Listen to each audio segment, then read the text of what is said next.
ഇപ്പൊ ഈ നാഗത്തറയിൽ നവീനോടൊപ്പം വന്നു നിന്നത് സിത്താരയുടെ മകൾ ഗാഥയാണോ?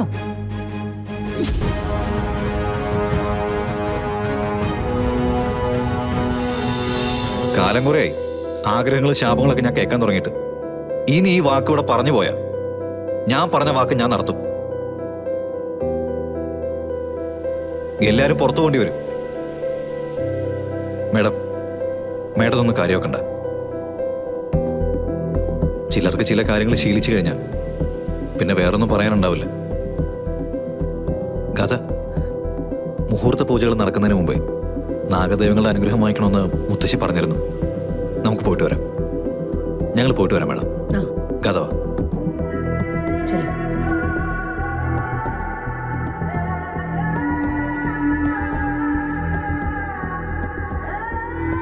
നിർമ്മലയ്ക്ക് ചെയ്യാനുള്ള എന്തെന്ന് വെച്ചാ നിർമ്മല അങ്ങ് ചെയ്തോട്ടോ.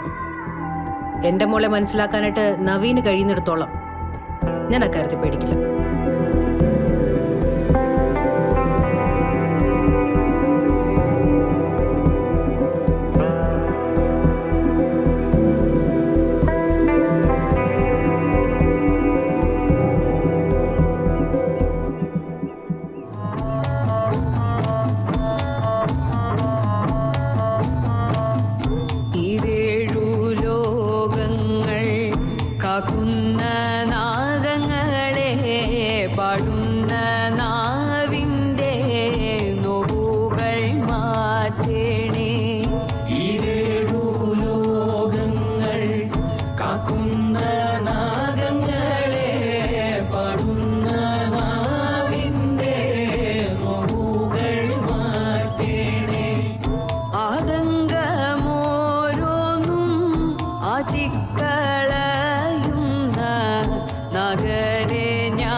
നാഗദൈവങ്ങളെ, എൻ്റെ ജീവിതത്തിൽ ഞാൻ ഏറ്റവും ആഗ്രഹിക്കുന്നത് ഇപ്പം എൻ്റെ മുന്നിൽ നിൽക്കുന്ന ഗാഥയുടെ സ്വഭാവമാണ്.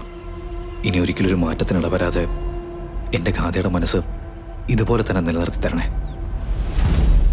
നവീൻ്റെ ജീവിതത്തിൽ ശാന്തിയും സമാധാനവും ഉണ്ടാക്കി കൊടുക്കണേ. എത്ര ദൂരം നിന്നായാലും അത് കണ്ട് ഞാൻ സന്തോഷിച്ചോളാം. നവീനും കൃഷ്ണയുമാണ് ഒന്നിച്ചു ചേരേണ്ടതെന്ന് പലതവണ ബോധ്യപ്പെടുത്തി തന്നിട്ടുള്ളതാണ്. എന്റെ കുട്ടിക്ക് എല്ലാ വിധത്തിലുള്ള അനുഗ്രഹവും ഉണ്ടാവണേ.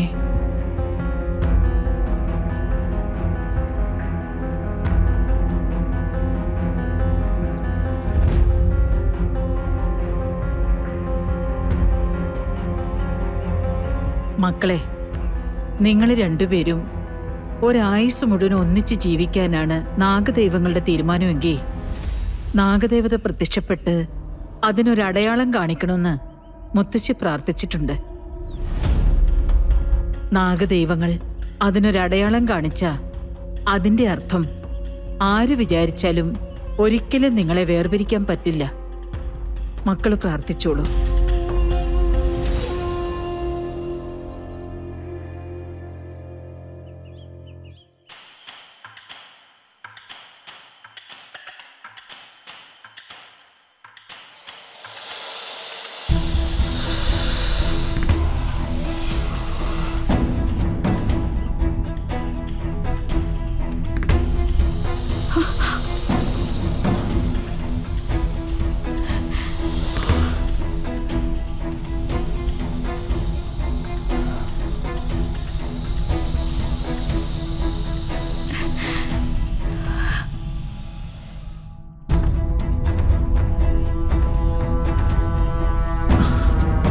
ഈശ്വര, സമാധാനായി.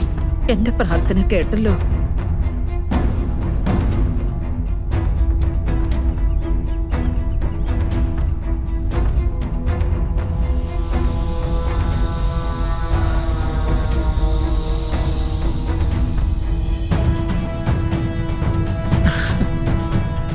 കണ്ടോ മക്കളെ, ഇതാണ് നാഗദൈവങ്ങളുടെ മഹത്വം.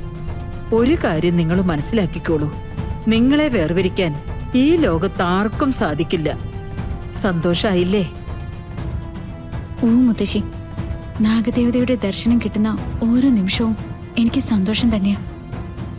ഒരു കാര്യം ചെയ്യേ, നിങ്ങൾ നടന്നോ. അവിടെ പൂജയ്ക്കുള്ള സമയമായില്ലേ? മുത്തശ്ശി എന്താ വരാത്തത്? എനിക്ക് സിത്താരോട് അല്പം സംസാരിക്കാനുണ്ട്. അതെന്താ മുത്തശ്ശി? അത് ഞങ്ങള് കാരണവന്മാര് തമ്മിലുള്ള കാര്യമാ. നിങ്ങൾ നടന്നോളൂ. ഗാഥ വാ. എന്നോട് എന്ത് സംസാരിക്കാനുള്ളേ? നാഗദേവത പ്രത്യക്ഷപ്പെട്ടതും കുട്ടികളെ അനുഗ്രഹിച്ചതും സിത്താര കണ്ടില്ലേ? കണ്ടു. നവീനെയും നവീൻ താലി ചാർത്തിയ പെണ്ണിനെയും ഇനി ആർക്കും വേർപിരിക്കാൻ പറ്റില്ലെന്ന് ബോധ്യപ്പെട്ടില്ലേ? ബോധ്യപ്പെട്ടു. ഹാ, ഇപ്പോ ഈ നാഗത്തറയിൽ വന്നു നിന്ന് പ്രാർത്ഥിച്ച നവീനെയും അവന്റെ കൂടെയുള്ള പെൺകുട്ടിയെയുമാണ് നാഗദൈവങ്ങൾ അനുഗ്രഹിച്ചത്. അത് തന്നെയാണ് നാഗദൈവത്തിന്റെ തീരുമാനം. ഗാഥമോളുടെ ഭാഗ്യം. കളരിക്കിൽ ജീവിക്കുന്ന ഒരു പെൺകുട്ടിക്ക് നാഗദൈവങ്ങളുടെ അനുഗ്രഹമാണല്ലോ പ്രധാനം. ഇപ്പൊ ഈ നാഗത്തറയിൽ നവീനോടൊപ്പം വന്നു നിന്നത് സിത്താരയുടെ മകൾ ഗാഥയാണോ?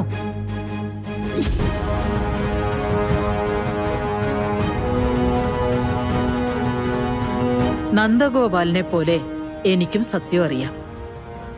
നവീൻ താലി ചാർത്തിയത് ഗാഥയല്ല, കൃഷ്ണയാണ്. കളരിക്കൽ നടന്ന പൂജാ ചടങ്ങുകളിൽ ഇതുവരെ പങ്കെടുത്തിരുന്നതും കൃഷ്ണ തന്നെയാണ്. ഇപ്പോ ഈ നാഗത്തറയിൽ നവീനോടൊപ്പം നിന്നിരുന്നതും അനുഗ്രഹം ഏറ്റുവാങ്ങിയതും തങ്കത്തിന്റെ മകൾ കൃഷ്ണയാ. എന്തൊക്കെ നിങ്ങൾ പറയുന്നേ? എല്ലാ സത്യങ്ങളും അറിഞ്ഞിട്ട് ഇത് പരസ്യമായി ഞാനും നന്ദനും വിളിച്ചു പറയാത്തത് എന്തുകൊണ്ടാണെന്ന് അറിയോ സിത്താരയ്ക്ക്? കൃഷ്ണ ഒരു വാക്ക് മൂളാത്തതുകൊണ്ടാ. സമ്മതം എന്ന ഒരു വാക്ക് അവള് പറഞ്ഞാ എല്ലാവരെയും എല്ലാ കാര്യങ്ങളും ഞാൻ അറിയിക്കും. സിത്താരെ, ദൈവങ്ങളുടെ തീരുമാനം മറികടക്കാൻ നമ്മൾ മനുഷ്യർക്കാവില്ല. സിത്താര കനിവ് കാട്ടണം. കൃഷ്ണയും നവീനും ഒന്നിച്ചു കഴിയാൻ സിത്താര സമ്മതിക്കണം. അതിന്റെ പേരിൽ സിത്താരയ്ക്ക് കുഴപ്പങ്ങളൊന്നും ഉണ്ടാവില്ല. പകരം ദൈവാനുഗ്രഹം സിത്താരയ്ക്കും സിത്താരയുടെ മകൾക്കും ഉണ്ടാവും.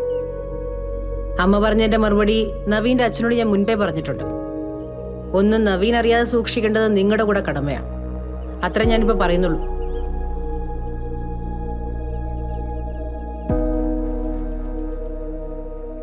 കളരിക്കല് നവീന്റെ ഭാര്യ എന്റെ മോള് ഗാഥയാണ്. അവള് തന്നെ ആവണം ആ സ്ഥാനത്ത്. അതിന് മാറ്റമൊന്നും പ്രതീക്ഷിക്കണ്ട. എന്റെ നാഗദൈവങ്ങളെ.